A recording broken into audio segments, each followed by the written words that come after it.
ఇది last time కూడా చెప్పాను. ఇది ఆంధ్రప్రదేశ్ ప్రభుత్వం అపాయింట్ చేసిన బోర్డు. ఇది రోజువారీ ఏం జరగాలి, భక్తులకి ఎలాంటి ఇబ్బందులు లేకుండా దర్శన భాగ్యం కలగాలి, దర్శన సౌకర్యాలు కల్పించాలి. ఇది దీని బాధ్యత. ఈ బాధ్యతలో వెంకయ్య చౌదరి గారు కానీ శ్యామలరావు గారు కానీ మీరు విఫలమయ్యారు. ఈరోజు మేము వచ్చి గౌరవ ముఖ్యమంత్రి గారు కానీ కేబినెట్ మంత్రులు కానీ నేను కానీ మేమందరం వచ్చి ఈ రోజున మీరు సరిగ్గా చేయనందువల్ల మేము తిట్లు తింటున్నాం. ఈ రోజున పోయిన ప్రాణాలను తీసుకురాలేం, జరిగిన గాయాలని మాన్పలేం. ఆ ట్రామా శారీరక గాయాలు మాన్తాయేమో కానీ మానసికంగా జరిగింది నాకు తెలుసు. మీరే చూశారు ఇప్పుడే. క్రౌడ్ ఒకసారి వదిలేస్తే దానికి మైండ్ ఉండదు, దానికి అందరూ ముందుకెళ్ళిపోవాలి అని చెప్పి ఒక క్రౌడ్ మైండ్ ఉంటుంది. ఇది పోలీస్ శాఖకి తెలుసు. భక్తులు ఒకటే చెప్తా ఉన్నారు, ఎస్పీ గారి దృష్టికి డీజీపీ గారి దృష్టికి కూడా తీసుకొస్తున్నారు. పోలీసులు హెల్ప్ చేసిన వ్యక్తులు ఉన్నారు, నలిగిపోతే రక్షించిన వాళ్ళు ఉన్నారు. కొంతమంది పోలీసులు చోద్యం చూస్తూ నిలబడతా ఉన్నారు.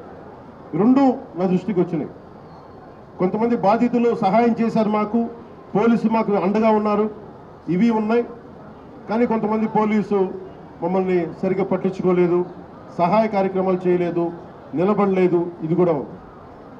ఈరోజు ఈ సంఘటనకి రాష్ట్ర ప్రభుత్వం తరపు నుంచి డిప్యూటీ సీఎం హోదాలో మేము ఈ బాధ్యతని తప్పించుకోవట్లేదు. మేము తప్పు జరిగింది, పూర్తి బాధ్యత వహిస్తున్నాం. We take complete responsibility for the mishap happen. ఈ బాధ్యతని పూర్తిగా మేము తీసుకుంటాం. అలాగే నేను భక్తులకు ఒకటే చెప్పాను, ఎవరైతే నలిగిపోయారో ముందస్తుగా ఒక్కొక్క చనిపోయిన ప్రతి ఒక్క వ్యక్తి కుటుంబానికి వైజాగ్లో ఉత్తరాంధ్రకు సంబంధించి, అలాగే మన తమిళనాడు కర్ణాటక నుంచి ప్రాణాలు కోల్పోయిన వాళ్ళు ఉన్నారు. వారి కుటుంబాలకి గౌరవ ముఖ్యమంత్రి గారు కూడా ఇదే తెలియజేయబోతున్నాను. ప్రభుత్వం నుంచి టీటీడీ బోర్డు మెంబర్ అలాగే పోలీస్ కానీ ఒక్కొక్కళ్ళు వెళ్ళి ఈ రోజున వారు ఎవరైతే చనిపోయారో, ఎవరైతే వచ్చారో వాళ్ళందరికీ క్షమాపణలు చెప్పాలి, వారికి సంతాపం ప్రకటించాలి, వారి స్థాయిని మనకి ధైర్యం కల్పించాలి. అలాగే చనిపోయిన వాళ్ళకి మనకి ఎక్స్‌గ్రేషియాతో పాటు అది ముఖ్యమంత్రి గారు మాట్లాడతారు. అది అలాగే జరిగిపోయిన వాళ్ళకి క్షతగాత్రులు అయినందుకు వాళ్ళకి ఎక్స్‌గ్రేషియా కానీ ఇవన్నీ ప్రకటిస్తాం. వీటన్నిటికంటే కూడా లోపల నుంచి జరగాల్సింది ఒక ప్రక్షాళన అయితే జరగాలి. మొన్న జగదీప్ గౌరవ vice president honourable vice president కూడా ఇదే చెప్తా ఉన్నా. టీటీడీ బోర్డు మనకి విఐపి ఫోకస్ నుంచి కామన్ మెన్ ఫోకస్కి వెళ్ళాలి. విఐపీలు ముందు కాదు, ప్రప్రథమ priority, first priority should be common men. సామాన్య భక్తులు వాళ్ళు ప్రయారిటీ కావాలి టీటీడీకి. ఈఓ గారికి కానీ అడిషనల్ ఈఓ గారికి కానీ నేను మీకు ప్రత్యేకించి తెలియజేస్తున్నా, విఐపి ఫోకస్ నుంచి సామాన్యంగా వచ్చే భక్తులు ఫోకస్ అవ్వాలి. ఇది మటుకు కరెక్ట్ చేయాలి. ఎందుకంటే 9 గంటలు 12 గంటలు 8 గంటలు ఇది తప్పు. ఇది సమూలంగా ప్రక్షాళన జరగాలి. కుదిరితే 1-2 గంటల్లోపు వెళ్ళిపోవాలి, లేదంటే వాళ్ళు విశ్రాంతి గదుల్లో వెయిట్ చేయాలి. ఇది టీటీడీ బోర్డు పాలక మండలిలో కూడా నాకు తెలిసిన సభ్యులు అందరికీ తెలియజేశారు. కానీ దాని మీద ఎందుకు యాక్షన్ తీసుకోలేదు, ఎందుకు క్యూ పద్ధతిని పాటించలేదు, వీటన్నిటినీ కూడా మనకి ఎంక్వైరీ జరుగుతూ ఉంది. ముఖ్యమంత్రి గారు దీని మీద రివ్యూ చేస్తూ ఉన్నారు. కానీ దానికంటే ముందు మేము దీనికి బాధ్యత తీసుకుంటున్నాం. భవిష్యత్తులో ఇలాంటివి జరగకూడదు, ఇక్కడనే కాదు ఏ గుళ్ళోనూ జరగకూడదు. ప్రత్యేకించి టీటీడీకి ఈరోజు జరిగింది చాలా నాకు వ్యక్తిగతంగా చాలా గాయపరిచింది. చాలా భరించలేని బాధ ఉంది నాకు.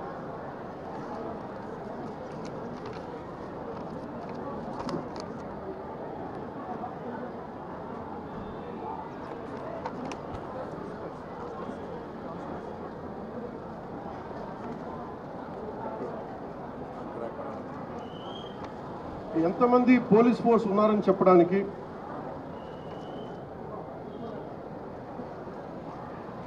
తక్కువ పోలీస్ ఫోర్స్ లేదు.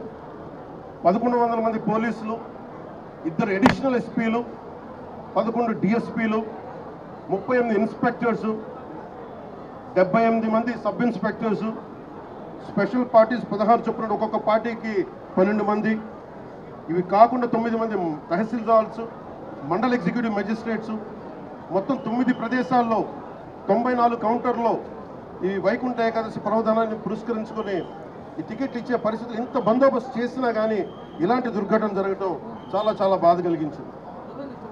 అలాగే మన రామనాయుడు స్కూల్ బైరాగపట్నంలో ఈ తొక్కిసలాట్లో 5 మంది చనిపోయారు, 37 మంది గాయపడ్డారు.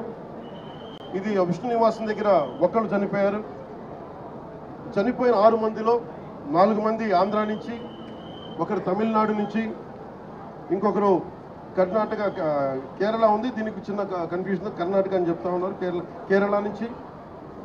ఇది ఇంతమంది పోలీస్ ఫోర్స్ పెట్టుకొని కూడా ఎక్కడో ఒక నిర్లక్ష్యం అయితే చూపించారు అందరూ. దీని నుంచి తప్పించుకోవడానికి మేమెవరూ ప్రయత్నం చేయట్లేదు. అంటే మనం ఒక చేసి పోలీస్ బందోబస్తు, ఇప్పుడు నేను వచ్చేస్తే చూశారు మీరు, బందోబస్తు ఉందా అంటే ఉంది, పోలీసులు ఉన్నారా అంటే ఉన్నారు, డ్యూటీ చేశారా అంటే చెప్పే వాళ్ళకి ప్లానింగ్ లేదు, డిజాస్టర్ మేనేజ్మెంట్. ఇలాంటి తొక్కిసలాట జరిగినప్పుడు సహాయక చర్యలు ఎలా ఉండాలి? నేను ఈవో గారికి కూడా ఈ రోజున, ఎందుకంటే ఇది లోపల 4 గోడల మధ్య కూర్చొని ఆలోచించేది కాదు. ఈరోజు ప్రజలు, రాష్ట్ర ప్రజలు బాధపడుతున్నారు. 6 మంది చనిపోయారు. ఈ రోజున ఈవో శ్యామలరావు గారు కానీ, అడిషనల్ ఈవో వెంకయ్య చౌదరి గారు కానీ, టీటీడీ బోర్డు చైర్మన్, మీరందరూ కూడా టీటీడీ బోర్డు మీరు బాధ్యత తీసుకోవాలి. దీని మీద తప్పులు ఎక్కడ జరిగినాయి, ఎందుకు పోలీస్ సకాలంలో స్పందించలేదు, ఎందుకు రాత్రి ఇచ్చే టికెట్లు 9 గంటలకు ఇవ్వాల్సిన టికెట్లు 7 నుంచి ఎందుకు ప్రజల్ని మీరు నుంచోబెట్టారు, ఎందుకు లైట్లు బిగించలేదు, వ్యక్తులు చేసిన తప్పులు రాష్ట్ర ప్రభుత్వం మీద పడుతున్నాయి. ఈ రోజున ముఖ్యమంత్రి గారు దీనికి ఆయన ఇబ్బంది పడతా ఉన్నారు. అధికారులు, టీటీడీ అధికారులు, టీటీడీ పాలకా మండలి, EO, additional EO Venkayya Chowdary garu, మీరు బాధ్యత వహించాలి. వీటికి తప్పులు జరిగినాయి.